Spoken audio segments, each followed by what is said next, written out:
ಮುನಿರತ್ನ ಬಂಧನ ಆಗ್ತಾ ಇದ್ದಂತೆ ಕಾಂಗ್ರೆಸ್ ವಿರುದ್ಧ ಬಿಜೆಪಿ ನಾಯಕರು ವಾಗ್ದಾಳಿ ನಡೆಸಿದ್ದಾರೆ. ಸರ್ಕಾರದ ವಿರುದ್ಧ ಕೇಸರಿ ನಾಯಕರು ಕೆಂಡ ಕಾರ್ತಿದ್ದಾರೆ. ವಿಪಕ್ಷ ನಾಯಕ ಆರ್ ಅಶೋಕ್ ಟೀಕೆಗೆ ಕಾಂಗ್ರೆಸ್ ನಾಯಕರು ಕೂಡ ಟಕ್ಕರ್ ಕೊಟ್ಟಿದ್ದಾರೆ. ಈ ರಾಜಕೀಯ ಟಾಕ್ ಫೈಟ್ ಹೇಗಿತ್ತು ಆ ಕುರಿತ ಒಂದು ರಿಪೋರ್ಟ್ ಇಲ್ಲಿದೆ ನೋಡಿ. ಮುನಿರತ್ನ ಬಂಧನ ಬೆನ್ನಲ್ಲೇ ಕೈ ವರ್ಸಸ್ ಬಿಜೆಪಿ ವಾರ್. ಇದು ರಾಜಕೀಯ ದ್ವೇಷದಿಂದ ಆರ್ ಅಶೋಕ್. ಜಾತಿ ನಿಂದನೆ ಕೇಸ್ನಲ್ಲಿ ಮುನಿರತ್ನ ಅರೆಸ್ಟ್ ಆಗಿರುವುದಕ್ಕೆ ಕಾಂಗ್ರೆಸ್ ನಾಯಕರು ವಾಗ್ದಾಳಿಯನ್ನ ಮುಂದುವರೆಸಿದ್ದಾರೆ. ಮುನಿರತ್ನ ವಿರುದ್ಧ ಸೌಮ್ಯ ರೆಡ್ಡಿ ಗುಡುಗಿದ್ರೆ ಇದು ದ್ವೇಷದ ರಾಜಕಾರಣ ಅಂತ ಅಶೋಕ್ ವಾಗ್ದಾಳಿ ನಡೆಸಿದ್ದಾರೆ. ಅವರ ಹೇಳಿಕೆಯನ್ನ ಖಂಡಿಸುತ್ತೇವೆ. ಶಾಸಕರಾಗಿರಲಿ, ಗ್ರಾಮ ಪಂಚಾಯತ್ ಒಬ್ಬ ಸದಸ್ಯರಾಗಿರಲಿ, ಒಬ್ಬ ಜನಪ್ರತಿನಿಧಿ ಈ ರೀತಿ ಮಾತಾಡೋದು ಸರಿ ಇಲ್ಲ. ನಾವು ಪ್ರತಿಯೊಬ್ಬರೂ ಅಷ್ಟೇ ಖಂಡಿಸ್ತಾ ಇದ್ದೀವಿ. ಜಾತಿ ಬಗ್ಗೆ, ಮಹಿಳೆಯರ ಬಗ್ಗೆ ಈ ರೀತಿ ಮಾತಾಡೋದು ಸರಿಯಲ್ಲ. ಅದು ಒಬ್ಬ ಜನಪ್ರತಿನಿಧಿಯಾಗಿ ಜನ ನೋಡ್ತಿದ್ದಾರೆ. ಇದ್ರ ಬಗ್ಗೆ ನಾನು ಹೆಚ್ಚು ಮಾತಾಡೋಕ್ಕೆ ಹೋಗಲ್ಲ. ಯಾರೇ ಆಗಿರಲಿ, ಯಾವುದೇ ಪಕ್ಷ ಆಗಿರಲಿ, ಈ ರೀತಿ ಮಾತಾಡೋದು ಸರಿ ಇಲ್ಲ. ಪಕ್ಷದಿಂದ ಅವರನ್ನ ವಜಾ ಮಾಡಲಿ. ನಮ್ಮ ಪ್ರತಿಯೊಬ್ಬರಲ್ಲೂ ನಮ್ಮ ಮನೆಯಲ್ಲಿ ತಂಗಿ, ಅಕ್ಕ, ನಮ್ಮ ಸಹೋದರಿ ಬಗ್ಗೆ ಈ ರೀತಿ ಮಾತಾಡಿದ್ರೆ ಸರಿನಾ? ಜನರ ಆಲೋಚನೆ ಮಾಡಬೇಕು. ಬಿ ಜೆ ಪಿಯ ಎಲ್ಲ ಶಾಸಕರಾಗಿರಲಿ, ಅವರೆಲ್ಲ ಆಲೋಚನೆ ಮಾಡಲಿ, ಅವ್ರನ್ನ ತೆಗೀಲಿ, ವಜಾ ಮಾಡಲಿ. 40% ಸರ್ಕಾರವಿತ್ತು ಅನ್ನೋದು ಗೊತ್ತಾಗ್ತಿದೆ. ಯಾಕಂದರೆ ಹಿಂದೆ ನೋಡಿ 40% ಸರ್ಕಾರ ಇತ್ತು ಅಂತ ಎಲ್ರಿಗೂ ಗೊತ್ತಿದೆ. ಈಗ ಪ್ರೂಫ್ ಒಬ್ಬ ಗುತ್ತಿಗೆದಾರರೇ ಹೇಳ್ತಿದ್ದಾರೆ. ಆಮೇಲೆ ಪಾಪ ನಿಜವಾಗ್ಲೂ ಬೇಡ್ಕೋತಿದ್ದಾರೆ. ಆಮೇಲೆ ಮಹಿಳೆಯರ ಬಗ್ಗೆ, ಜಾತಿ ಬಗ್ಗೆ, ಆಮೇಲೆ ಈ ರೀತಿ ಓಪನ್ ಆಗಿ ಈ ರೀತಿ ಕೇಳೋದು ನಿಜವಾಗ್ಲೂ ನಮ್ಮ ಪ್ರಜಾಪ್ರಭುತ್ವ ನಿಜವಾಗ್ಲೂ ಉಳಿಬೇಕಾ ಇಲ್ವಾ? ಜನ ಎಲ್ಲೋಗ್ಬೇಕು? ಆತ್ಮಹತ್ಯೆ ಮಾಡ್ಕೋತಾರೆ ಮುಂದೆ ಈ ರೀತಿ ಮಾಡಿದ್ರೆ ಗುತ್ತಿಗೆಗಾರರು ಮತ್ತು ಕೆಲಸ ಮಾಡೋರು. ಇದು ದ್ವೇಷದ ರಾಜಕಾರಣ.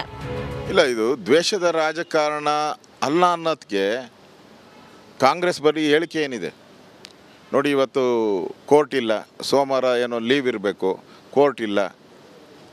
ಇದು ಯಾವತ್ತೋ ಅವ್ರು ಹೇಳೋ ಪ್ರಕಾರ ಘಟನೆ ನಡೆದು ಭಾಳ ದಿನಗಳು, ತಿಂಗಳುಗಳಾಗಿರ್ಬೋದು. ಇದು ಅವಾಗ ಕಂಪ್ಲೇಂಟ್ ಕೊಟ್ಟಿಲ್ಲ. ಏಕಾಏಕಿ ಮುಖ್ಯಮಂತ್ರಿಗಳು ಕರ್ಸ್ಕೊತಾರೆ, ಕಂಪ್ಲೇಂಟ್ ತೊಗೊತಾರೆ, ಪೊಲೀಸವ್ರಿಗೆ ಹೇಳ್ತಾರೆ ಇಂತಿಂಥ ಕೇಸೇಬ್ ಹಾಕಿ, ಇಂತಿಂಥ ಸೆಕ್ಷನ್ನೇ ಹಾಕಿ ಅಂತಾರೆ. ಇಮಿಡಿಯೇಟಾಗಿ ಹೋಗ್ತಾರೆ, ಕೋಲಾರಕ್ಕೆ ಹೋಗ್ತಾರೆ, ಅರೆಸ್ಟ್. ಮನೆಗೆ ಬಂದಾಗ ಇಲ್ಲೇ ಕೇಳ್ಬೋದಾಯ್ತು. ಕಾನೂನು ಪ್ರಕಾರ ನೋಟಿಸ್ ಕೊಡಬೇಕಿತ್ತು. ಕಾನೂನು ಪ್ರಕಾರ ಅವ್ರಿಗೆ ನೋಟಿಸ್ ಕೊಡಬೇಕಾಯಿತು. ಒಂದು 3 ದಿನಕ್ಕೋ 5 ದಿನಕ್ಕೋ ನೋಟಿಸ್ ಕೊಟ್ಟು ಉತ್ತರ ಕೊಡಿ ಅಂತೆ, ಈ ಥರ ಬಂದಿದೆ ಅಂತೇಳಿ ಒಬ್ಬ ಶಾಸಕರು ಎಲ್ಲಿ ಹೋಗ್ತಾರೆ ಕೇಳ್ಬೋದಾಯಿತು. ಅದನ್ನು ಕೇಳಲಿಲ್ಲ. FSLI ರಿಪೋರ್ಟ್ಗಾದರೂ ಕಳಿಸ್ಬೇಕಾಯ್ತು. ಅವ್ರು ಮಾತಾಡಿರೋ ವಾಯ್ಸು ಈಗಾಗಲೇ ಮುನಿರತ್ನ ಏನು ಹೇಳಿದ್ದಾರೆ, ನಾನು ಮಾತಾಡೇ ಇಲ್ಲ, ನಂದಲ್ಲ, ಅದು ಫೋರ್ಜರಿ ಅಂತ ಎಲ್ಲ ಹೇಳಿದ್ದಾರೆ.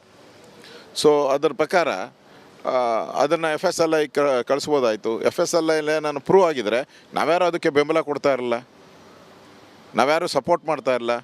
ಕಾನೂನಿಗಿಂತ ದೊಡ್ಡವ್ರು ಯಾರೂ ಇಲ್ಲ ಈ ದೇಶದಲ್ಲಿ. ಏಕಾಏಕಿ ಸಿಎಂ ಭೇಟಿಯಾಗಿದ್ದೇಗೆ?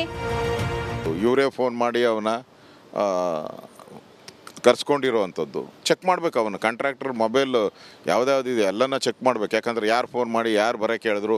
ಮುಖ್ಯಮಂತ್ರಿಗೆ ಒಬ್ಬ ಸಾಮಾನ್ಯ ಮನುಷ್ಯ MLA ನಾವೇ ಕೇಳಿದ್ರೆ ಮುಖ್ಯಮಂತ್ರಿಗೆ ಅಪಾಯಿಂಟ್ಮೆಂಟ್ ಸಿಗೋದು 3 ದಿನ 4 ದಿನ ಆಗ್ತೈತೆ. MLAಗಳು ಕೇಳಿದ್ರೆ ಬೇರೆ ಪಾರ್ಟಿಯವರು. ಅಂಥದ್ದು ಏಕಾಏಕಿ ಒಬ್ಬ ಸಾಮಾನ್ಯ ಮನುಷ್ಯ ಏಕಾಏಕಿ ಮುಖ್ಯಮಂತ್ರಿಗಳ ಆಫೀಸ್ಗೆ ಹೋಗ್ತಾನೆ, ಕಂಪ್ಲೇಂಟ್ ಕೊಡ್ತಾನೆ, ಇಮಿಡಿಯೇಟಾಗಿ ಕೇಸ್ ರಿಜಿಸ್ಟರ್ ಆಗ್ತದೆ, FIR ಆಗ್ತೈತೆ ಇಮಿಡಿಯೇಟಾಗಿ ಅವಾಗೆ ಬೇಲ್ ಸಿಗದಂಥ ಸೆಕ್ಷನ್ಗಳಾಗ್ತಾರೆ ಅಂತ ಹೇಳಿದ್ರೆ ಇದು ಪ್ರೀ ಪ್ಲ್ಯಾನ್ಡ್ ಅಲ್ಲ ಅಂತ ಹೇಳಕ್ಕೆ ಸಾಧ್ಯನೇ ಇಲ್ಲ. ತನಿಖೆ ಬಳಿಕ ಕ್ರಮ ಕೈಗೊಳ್ಳಬೇಕು. ರಿಪೋರ್ಟೇ ಬಂದಿಲ್ಲ, ಆಗಿದೆಯಾ ಇಲ್ಲ ಅಂತ ಗೊತ್ತೇ ಇಲ್ಲಲ್ಲ.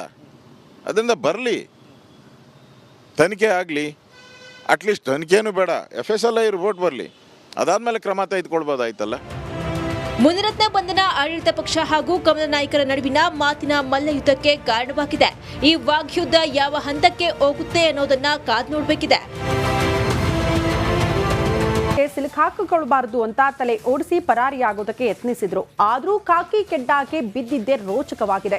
ಪೊಲೀಸರ ಆಪರೇಷನ್ ಹೇಗಿತ್ತು ಆ ಕುರಿತ ಒಂದು ರಿಪೋರ್ಟ್ ಇಲ್ಲಿದೆ ನೋಡಿ.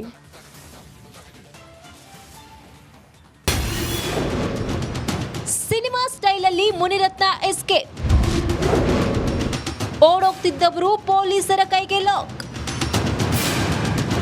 ರಾಜರಾಜೇಶ್ವರಿ ನಗರ ಕ್ಷೇತ್ರದಲ್ಲಿ ತಾವು ಆಡಿದ್ದೇ ಆಟ ತಮ್ಮದೇ ಅಡ್ಡವೆಂಬಂತೆ ನಡೆದುಕೊಳ್ತಿದ್ದ ಮುನಿರತ್ನ ದರ್ಪಕ್ಕೆ ಸದ್ಯಕ್ಕೆ ಬ್ರೇಕ್ ಬಿದ್ದಿದೆ. ಬಿಬಿಎಂಪಿ ಗುತ್ತಿಗೆದಾರನಿಗೆ ಅವಾಚ್ಯ ಶಬ್ದಗಳಿಂದ ನಿಂದಿಸಿದ ಆರೋಪದ ಮೇಲೆ ವೈಯಾಲಿ ಕಾವಲ್ ಪೊಲೀಸರು ಅರೆಸ್ಟ್ ಮಾಡಿದ್ದಾರೆ. ಆದರೆ ಬಂಧನ ಆಗೋ ಮೊದಲು ಬಿಜೆಪಿ ಶಾಸಕ ಮುನಿರತ್ನ ಭಾರೀ ಹೈಡ್ರಾಮವನ್ನ ಮಾಡಿದ್ದಾರೆ.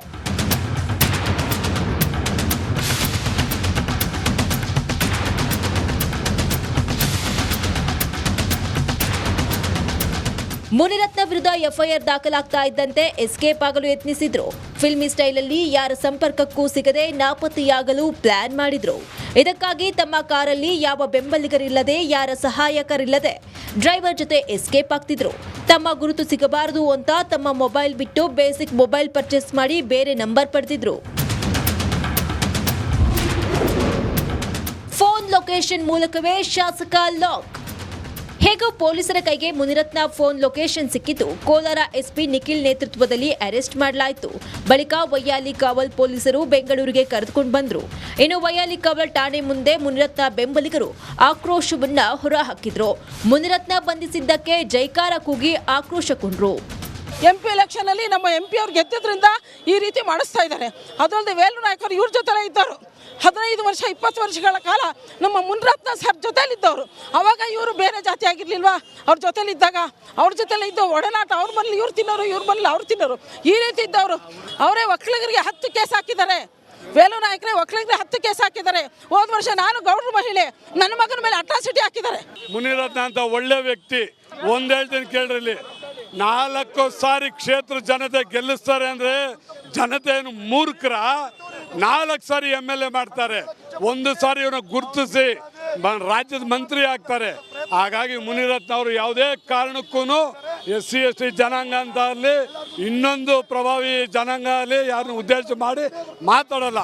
ಭಾರೀ ಹೈಡ್ರಾಮಾ ಬಳಿಕ ಮುನಿರತ್ನ ಕೊನೆಗೂ ಪೊಲೀಸರ ಕೈಗೆ ಸಿಕ್ಕಿ ಬಿದ್ದಿದ್ದಾರೆ. ಆದ್ರೆ ಇದಕ್ಕೆ ಬಿಜೆಪಿ ಹೇಗೆ ಮಾಡಿಕೊಳ್ಳುವಂತ ಒಂದು ಪ್ರೊಸೆಸಿಂಗ್ ಅಲ್ಲಿ ಇದ್ದಾರೆ. ಮುಖ್ಯವಾಗಿ ದೂರುದಾರನಿಗೆ ಈಗ ಸದ್ಯ ಒಂದು ಸೂಚನೆಯನ್ನ ನೀಡಿದ್ದು, ನೀವು ಮದರ್ ಡಿವೈಸ್ ಅನ್ನ ನಮಗೆ ನೀಡಬೇಕು ಅಂತ ತನಿಖಾಧಿಕಾರಿಗಳು ಕೇಳ್ಕೊಂಡಿದ್ದಾರೆ. ಮದರ್ ಡಿವೈಸ್ ಅನ್ನ ನೀಡಿದ ನಂತರ ಈಗ ಇವತ್ತು ಮುನಿರತ್ನ ಅವರ ಒಂದು ವಾಯ್ಸ್ ಸ್ಯಾಂಪಲ್ ಅನ್ನ ಕೂಡ ಪಡ್ಕೊಳ್ತಾರೆ. ಅದಲ್ಲದೆ ದೂರುದಾರರ ವಾಯ್ಸ್ ಸ್ಯಾಂಪಲ್ ಅನ್ನ ಪಡ್ಕೊಂಡು ಅದನ್ನ FSL ಗೆ ರವಾನೆ ಮಾಡ್ತಾರೆ. ಇದು ಮುನಿರತ್ನ ಅವರದ್ದೇ ವಾಯ್ಸ್ ಎನ್ನುವಂಥದ್ದನ್ನ ಕನ್ಫರ್ಮ್ ಮಾಡುವಂತ ಒಂದು ಕಾರಣಕ್ಕಾಗಿ. ಹೀಗಾಗಿ ಇವರು ಯಾವಾಗ ಜಡ್ಜ್ ಮುಂದೆ ಇವರನ್ನ ಪ್ರೊಡ್ಯೂಸ್ ಮಾಡಿದ್ರು ಅವಾಗಲೂ ಕೂಡ ಅದೇ ಹೇಳಿದ್ರು, ಇದು ಇವರ ಆಡಿಯೋ ಇವರದ್ದೇ ವಾಯ್ಸ್ ಏನು ನಾವು ಕನ್ಫರ್ಮ್ ಮಾಡ್ಕೋಬೇಕು, FSL ರಿಪೋರ್ಟ್ ಬರಬೇಕು ಎನ್ನುವಂತ ಒಂದು ಕಾರಣವನ್ನ ನೀಡಿ ಇವರನ್ನ ಕಸ್ಟಡಿಗೆ 1 ವಾರಗಳ ಕಾಲ ಕೇಳಿದ್ರು. ಆದ್ರೆ ಜಡ್ಜ್ 2 ದಿನಗಳ ಕಾಲ ಮಾತ್ರ ಕಸ್ಟಡಿಗೆ ನೀಡಿದ್ದಾರೆ. ಇನ್ನೊಂದು ವಿಚಾರ ಅಂದ್ರೆ ಕಸ್ಟಡಿಗೆ ನೀಡುವಂತಹ ಸಂದರ್ಭದಲ್ಲಿ ಕೂಡ ಮುನಿರತ್ನ ಅವರ ಒಂದು ಹೇಳಿಕೆಯನ್ನ ಜಡ್ಜ್ ಪಡೆದಂತಹ ಸಂದರ್ಭದಲ್ಲಿ ನಾನು ತಿರುಪತಿಗೆ ಹೋಗ್ತಾ ಇದ್ದೆ, ಆ ಸಂದರ್ಭದಲ್ಲಿ ನನ್ನನ್ನ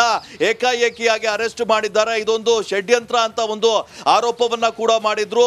ಅದಲ್ಲದೆ ನಾನು ಕರೆದಿದ್ರೆ ಬರ್ತಿದ್ದೆ, ನನಗೆ ಸ್ಟೇಷನ್ ಹತ್ರ ಇತ್ತು ಎನ್ನುವಂತ ಒಂದು ಹೇಳಿಕೆಯನ್ನ ನೀಡಿದ್ದಾರೆ. ಇನ್ನೊಂದು